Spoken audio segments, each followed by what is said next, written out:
C'était plutôt calme ce matin dans les rues de l'Aiguillon. Les rares passants qui ont mis le nez dehors se préparaient à passer une nuit agitée.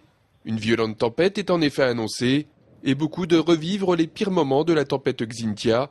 Alors forcément, on est un peu inquiet. Moi, j'étais pas là pendant Xynthia, mais j'ai des voisins qui étaient là et ils sont tous craintifs.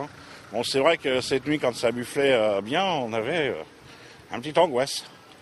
Mais bon, ça faudra que ça se passe. Disons que depuis la tempête Xynthia, on a toujours peur, mais on fait avec, parce que quand on a décidé d'habiter à côté de la mer et d'une rivière, c'est sûr qu'on savait que tôt ou tard, il y aurait eu des tempêtes, et puis voilà, quoi. À la mairie de l'Aiguillon, on se veut néanmoins rassurant. Le mot d'ordre, ne pas dramatiser la situation. Certes, elle est sérieuse, avec des vents forts attendus dès le début de soirée, mais le parallèle avec Xynthia doit s'arrêter là. Au niveau de l'inondation maritime, on ne risque rien pour la bonne raison, c'est que nous sommes en petit coefficient.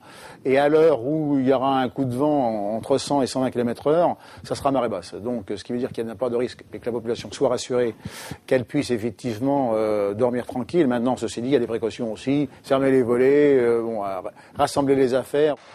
À la faute comme à l'Aiguillon, la vigilance est donc de mise à quelques heures de cette première grosse tempête de l'hiver. Mais pas question non plus de faire dans le catastrophisme. C'est en tout cas le sentiment qui prévalait chez beaucoup de personnes qui n'ont pas souhaité s'exprimer devant la caméra.